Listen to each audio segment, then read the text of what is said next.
Rachel Wall is the founder of Inspired Hygiene, where she and her team provide coaching, workshops, and other products to help dentists in the pursuit of hygiene department profits. Rachel also serves the dental community as a consultant and speaker. In addition to private coaching, Rachel draws from her 20-plus years of experience as a hygienist and practice administrator to deliver focused clinical articles and speaking programs. Rachel has written for and has been featured in numerous industry journals, including Dentistry Today, Progressive Dentist, RDH, and Hygiene Town. She recently received the 2012 Dental Excellence Award from drbicuspid.com for Most Effective Dental Hygienist Educator. Rachel, welcome to the program. Thank you. Thanks, Alex, for having me. Great to have you. All right, so you ready for me to go ahead and get started? Go. Okay, so today what we're going to talk about is getting over those obstacles, those common things that get in the way to building a profitable hygiene department.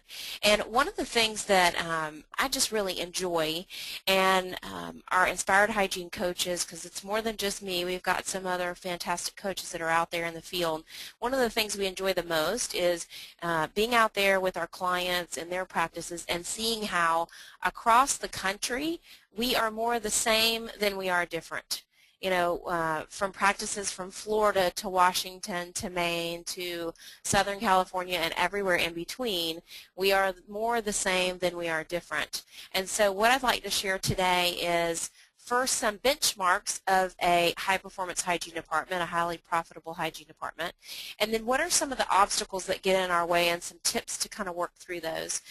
You know, this could be a half-day, full-day program. Alex, probably every speaker that you have says that, but I want to hit the highlights and dig into a couple things pretty deeply, and then just you know, have you kind of facilitate, you and Tom facilitate those questions, and just, you know, everybody just throw out whatever it is that you need to know. So before we look at what kind of gets in our way, let's look at what the ideal is. What are we measuring ourselves against? And really it's coming down to these performance markers. Now, Alex, let me ask you a quick little technical question. Can you see my little bar from GoToWebinar, or is everything pretty clear on my screen? Everything's clear. I don't see anything. Okay, perfect. Okay. So when we look at indicators for a high-performance hygiene team, and I always ask this, you know, when I go out and speak, and things that come up most often when I say, what are the characteristics of a successful hygiene department? You know, a lot of times they are the intangibles, the things that we can't measure, which we're going to get to in just a second. And it's interesting to me how frequently maybe we don't mention those specific measurable things. And so I wanted to give you a few of these things to just kind of jot down.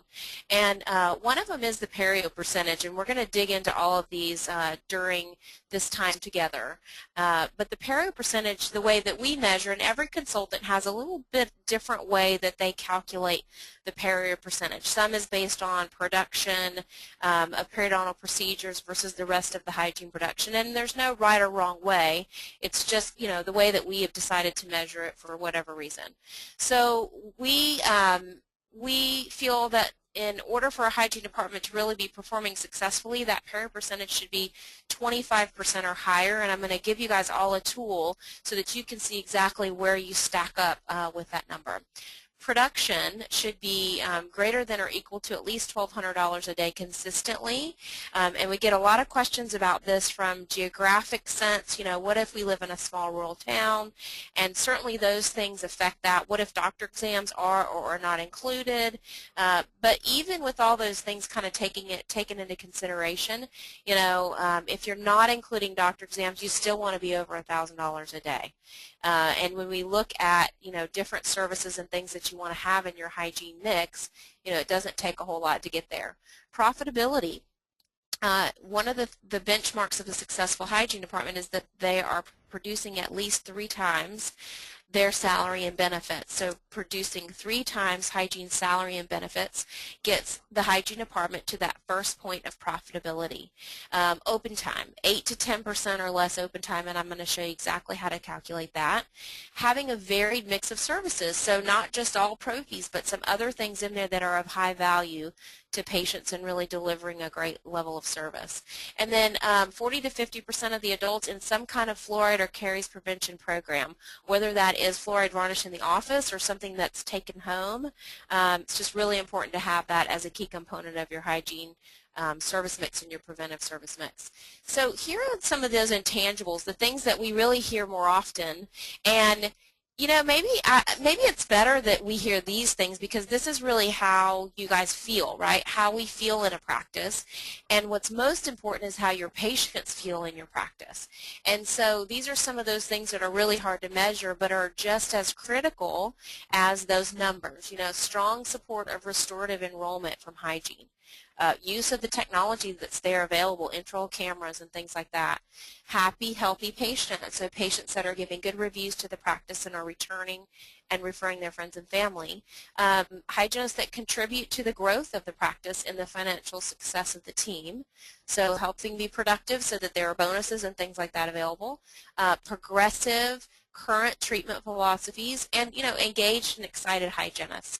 I mean, I think that's the thing that one of the things that I love the most. I love this little slide, because we talk about numbers, and numbers are a gauge. They're a gauge for the value that we're delivering to our patients. So sometimes folks say, oh my gosh, like another program about productive hygiene, and I totally get that. But what it is it's that those are the ways that we measure some of those intangibles.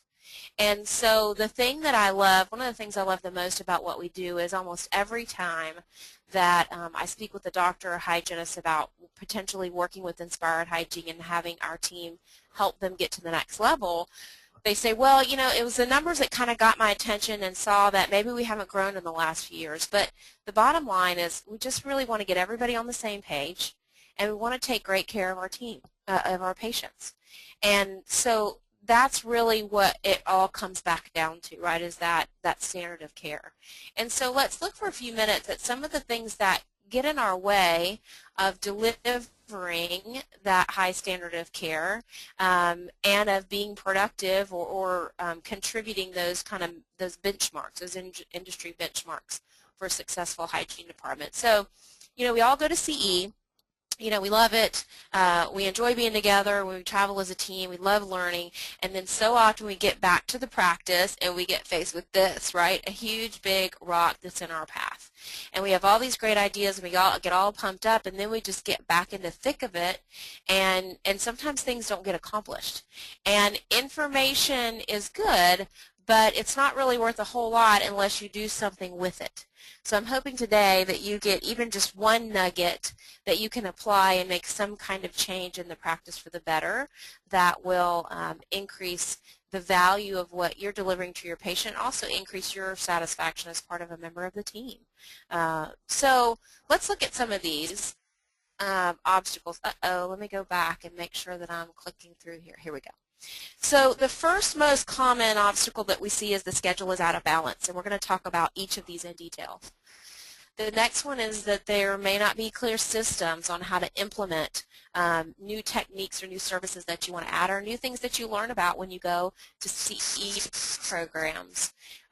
One of the obstacles to getting to a productive hygiene department is a limited service mix. So only delivering primarily propies and maybe a few x-rays, that can really hold you back in a lot of ways.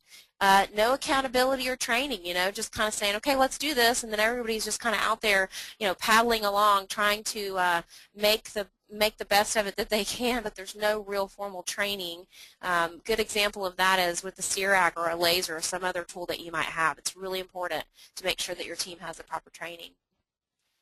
And then last but not least, and we could talk about this one all day, is just those negative mindsets and old belief systems and things that sometimes need to be challenged. And as the Inspired Hygiene team, we feel responsible to stay on the cutting edge, and we're constantly also challenging our beliefs and our mindsets so that we can make sure that we're bringing new things to our clients. And so it's not always comfortable to do that, right? But life begins at the end of our comfort zone, and so it's not always comfortable to do that, but it's always necessary to periodically say, okay, is this still what we believe, and is there some new current information out there that might be different? So let's talk just for a second about the schedule being out of balance, because this is something that we see a lot, and typically it goes one of two ways. We call it either ghost town or grand central, and ghost town is, you know, if you've been there, this is where there's so much open time on the hygiene department. It really hurts morale on the team. You know, everybody's kind of trying to figure out why is this happening? Is it my fault? Who's to blame? You know, everyone's trying to run around, look busy because doctor gets really upset when there's all this open time. I mean, you know, I've lived it. I've been there. We've been with clients that have been there. And it's not anyone's fault. Very often it is a function of systems. In fact, that's usually the gap between where you are and where you want to be is systems, and we're going to get to that next. So ghost town is too much open time. There's actually often a higher rate of cancellations and broken appointments when you have a lot of open time, because you want to fill that schedule. So it's easy to say, okay, you can't make it today, can you come in tomorrow? And then the patients just kind of get trained in the mindset that, well, if I can't make it today, they'll have room for me soon. And then obviously, you know, you can be very productive with that one patient in your chair, but then when you have 2 hours of open time following it, that really just cuts into your production per hour. It can be very demoralizing. And then the flip side of that is grand central. This is where there's no time.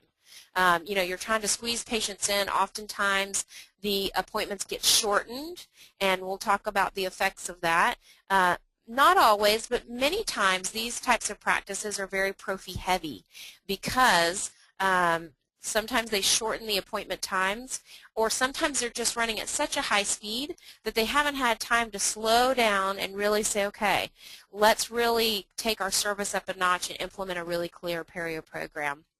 And they can also be losing money. They can be productive, but sometimes not very profitable. We've seen specific examples of that with a lot of our clients that are in this situation. And something happens in the hygiene mind when we know we can't get our patients in for 6 or 8 weeks, and we see that they need to have some type of periotherapy, but we know they can't get in for that long, so we think, you know what, I'm just going to scale the heck out of them and do the best I can today, talk to them about home care, and we'll just see what it looks like next time. And then that cycle just continues, and it can continue for years and years and years until someone, you know, looks at the numbers and says, there's an indicator that we're missing a piece of service here. So ghost town and grand central can be, you know, detrimental. We call grand central the challenge of abundance. So there are some positives that come with that busyness, but sometimes it's tough to even manage that. And you know, we live and die by the clock, right? We're always watching the clock. And so if you have the fortune to have the 60-minute hygiene visit, which is what we recommend typically for adults, adult prophy and perio maintenance, this is kind of the breakdown, the 20-20-20, and this is, you've probably heard this before, but the first 20 minutes is designated for the hygiene exam. Next 20 minutes is scale and polish. Third 20 minutes is doc exam and turnover. And one of the things that we teach a lot is that if you're spending a lot more than 20 to 25 minutes on that scale and polish portion, then that patient may need something other than a prophy, and we're going to talk about that in just a moment. So if you want to calculate your open time and kind of see where you are against this industry standard, it's really simple. You just go back through the last month. You look at the number of hours that you had open in hygiene. Don't count staff meeting and things like that, but look at the number of hours that you had open because of either unscheduled or canceled and no-showed appointments, and then you divide that by the total number of hours that were available to see patients. And then that will give you your open time percentage, and you can see how you kind of stack up against this 8 to 10% here. One of the things that we like to look at real quickly is hygiene supply and demand. This has a direct effect on that ghost town or grand central. You know, one hygienist that sees most of his or her patients twice a year needs about 800 patients to stay busy. So run your numbers, you know, see how many patients do we have that are in Recare, and if you want to email me, I can give you a formula for Recare Effectiveness, because it's not just the number of active patients that you have. You want to look at, you know, if you say there are 1,800 patients that have been in for something in the last 18 months, then you want to compare that to the number of patients that have been in for Recare, and you'll be able to get your Recare effectiveness. And that's a really interesting and sometimes eye-opening number to look at when you're trying to figure out why you have so much open time. And obviously, you want to look at your confirmation process, right? So, that kind of comes to this is a balanced schedule is the open time is less than 10%. There's appropriate time allowed for the hygiene visits so they're not squished. And the hygiene schedule is full for the next 4 to 6 weeks with time set aside for those priority procedures, which are typically periotherapy, new patients, and some offices even block for perio maintenance. So you want to make sure that you're blocking for those high production procedures, and we'll talk a little bit more about that in just a moment. Oh, here's your Recare Effectiveness, actually. I didn't know I had this slide in here. So this is a little formula. I'll give you just a second to kind of write this down, and then please feel free to email me if you want a little bit more detail on that. All right, so let's go to the systems real quickly. So you have a lack of systems if you have some of these symptoms. It's hard to implement new protocols. Not everybody's on the same page. Maybe the treatment recommendations are inconsistent from provider to provider. Maybe you're running over in hygiene. And I told Alex I wanted to let you guys know that we are going to be doing a video series on hygiene time management for the hygienist, the doctor, and the office administrators that's coming up this fall. So I'm going to give you a couple tools and ways to kind of get the information about that, but it's going to be really cool. I'm excited about it. So like I said, often the gap from where you want to be to where you are is systems. In fact, more times it's systems than it is people. And one of the first systems, to implement is the ultimate hygiene exam. And I've put down here on the bottom of the page where you can get an example of this. And I've given you a couple tools during this program. And when you download those as a thank you, you will get our free weekly newsletter that has tons of tips, training videos, articles. And then if you're part of that, you can also get that just by going to our website, inspiredhygiene.com, and there's some great new free things there for you. But you'll find out about that hygiene time management webinar series. But the ultimate hygiene exam typically is that first 20 minutes, remember? And the biggest thing to remember is this is completed before you start scaling. So one of the things that we run into sometimes is frustration. Hygienists say, oh my gosh, I start scaling and then I realize this patient probably needs periotherapy, and I'm knee-deep into it now, and what do? How do I backtrack? So that's where it's so important to complete your exam before you scale, and that's not just perio.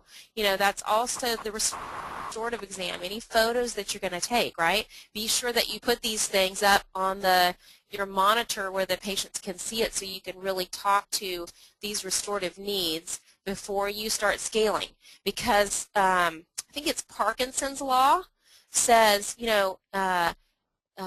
the task will expand to the amount of time that it's given, and that is so true about scaling, right? Like we can scale as long as we have. So if we know we have these other things that need to take place before scaling, then we can go ahead and get them done, get them addressed and out of the way, and then we have a specific amount of time that we can spend on our scale and polish.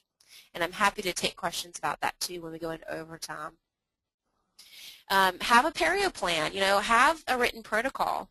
Talk about early intervention. When are we going to intervene when we see signs of periodontal disease? Include some adjuncts, and again, reserve time for your periotherapy.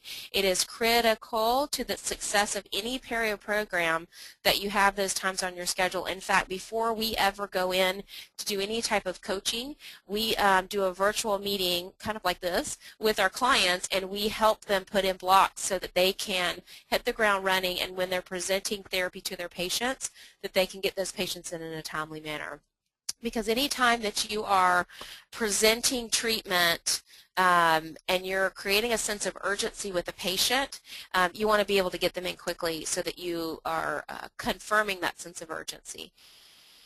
sit down together and really go through these definitions of, periodontal disease. What is early periodontal disease? How does that look? How does it show up? And, look at some x-rays together and really look at, these signs of bone loss. You can see signs of crestal bone loss with this patient, and this was an early with mostly 4 millimeter bleeding pockets, a smoker. So you can see even, significant bone loss even in these early patients. So really sit down together and get calibrated on that, and that's one of the things that we do very often with our clients. This is just something real quick I want to highlight. Another cool system that we teach, the 3 Ps of perio enrollment, is, before you ever do your perio charting, you prep the patient. What are they going to be listening for when you're doing your exam? What are the numbers that you want them to listen? We teach to tell patients, say, just listen out. I'm measuring the depth of the gum and bone around each tooth, looking for signs of infection. When you hear the numbers 1 to 3, that's normal, and healthy gums don't bleed, right? And then when you're doing your perio exam, you're calling out the numbers and the bleeding points so that they can hear that, and then you're sitting that patient up, printing out that perio chart in color and really going through that with them so that they are seeing it and they're hearing it and they have that paper chart in their hand. So just something that really, really works and makes a huge difference.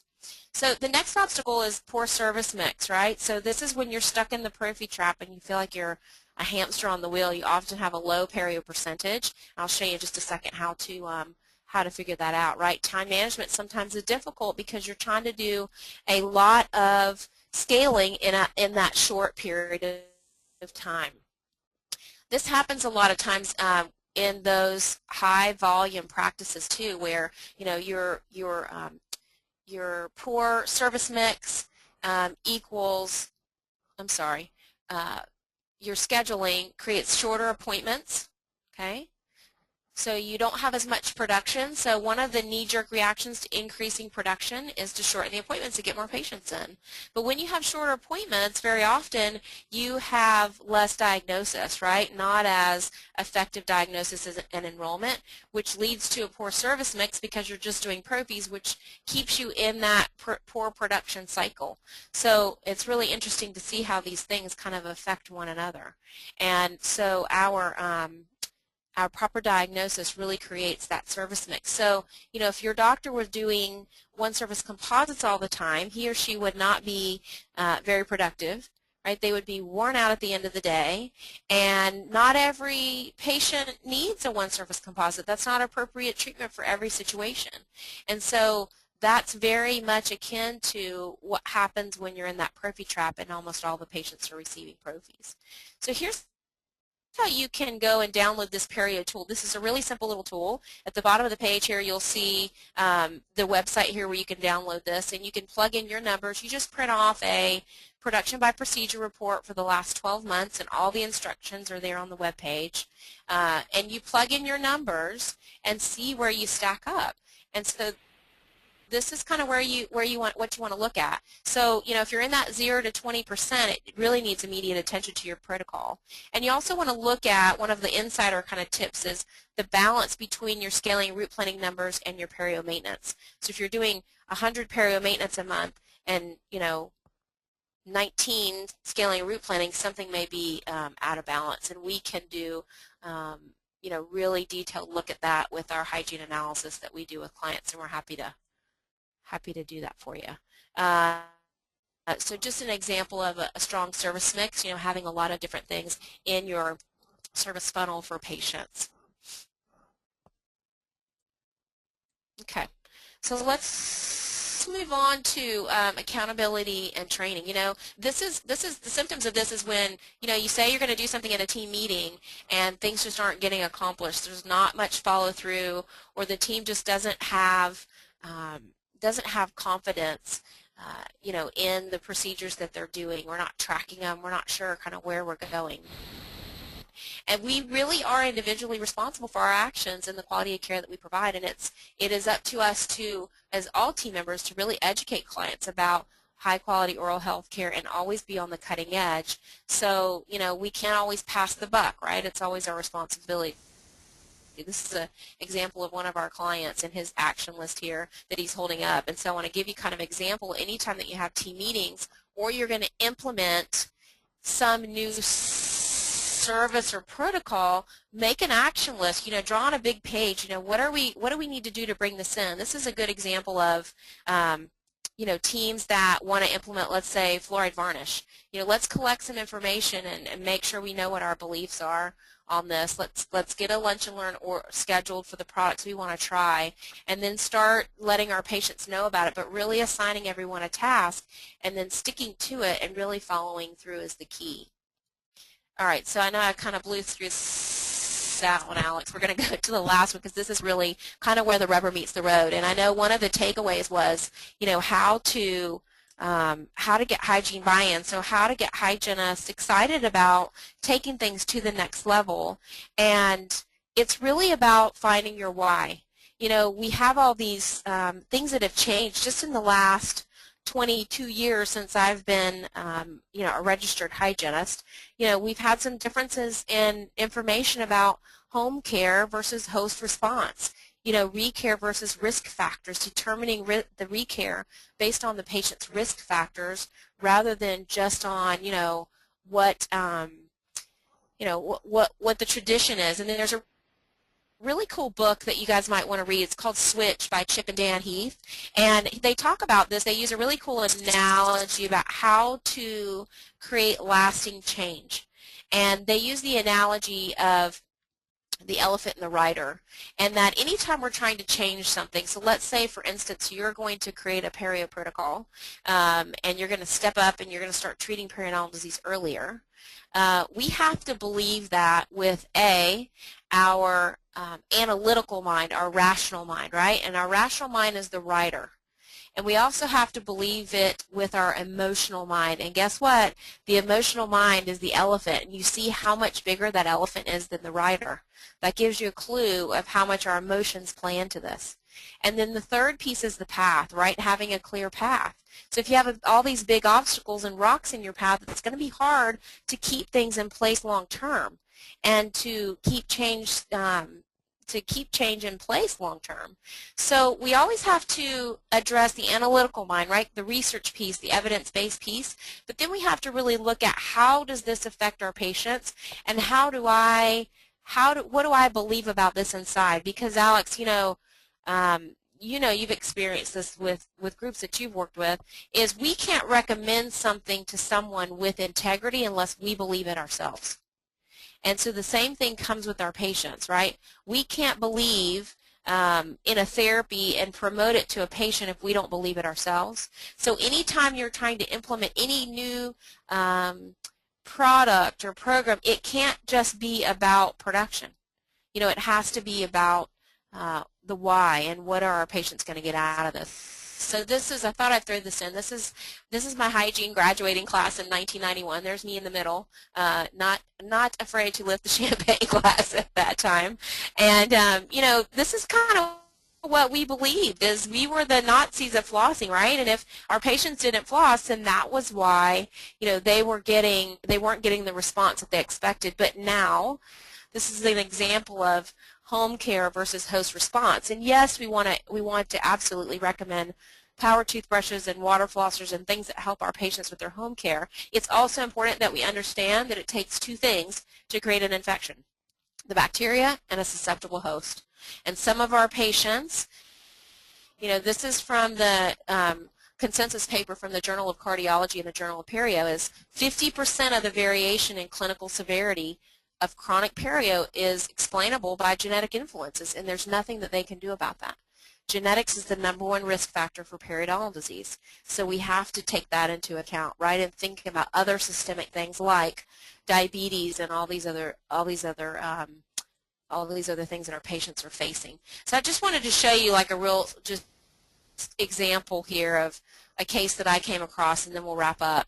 I know we're going a little bit over, but thanks for being patient with me. Is, you look at this patient's medical history, because this really comes down to looking at the whole big picture, whether it's the big picture of what obstacles are in our way or the big picture of how our patient presents to us. But you see all these things like cystitis and arthritis, and she has periodontitis, and she has a lot of inflammation. heavy inflammatory burden on her body. Yet you look at the x-rays. This was a day that our digital was down, so I thought this was a good reminder of how we used to practice, right? Bone loss, moderate bone loss, obviously extensive inflammation, loss of papilla here. But if you look at the numbers, you notice that, you know, most of the deepest pockets are on this lower left here with a couple fives. But even with this patient that had, you know, moderate, beginning to moderate inflammation, you know, using some new tests and things that we have, you can see here that her P. gingivalis and T. forsythia are off the charts if this is our benchmark here. And some of you guys may be using bacterial testing in this type of technology. But I just use this as an example that we have to look at the whole big picture, and that treating periodontal disease early is really the key for a lot of our patients in avoiding a lot of destruction and also systemic involvement in the past. And that this is just one of those old beliefs that sometimes we have to overcome, but I think we have a lot of science to support that.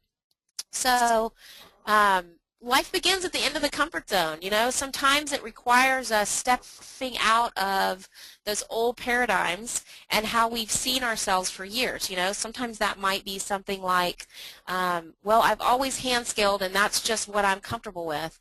Whereas now we know that ultrasonics can not only help us with our time management, but really help disturb that biofilm in a very powerful way and achieve results just as good or better than with hand scaling. So sometimes we have to step out of those old paradigms in order to go from being burnt out and crossing that panic point, that nervous point, right?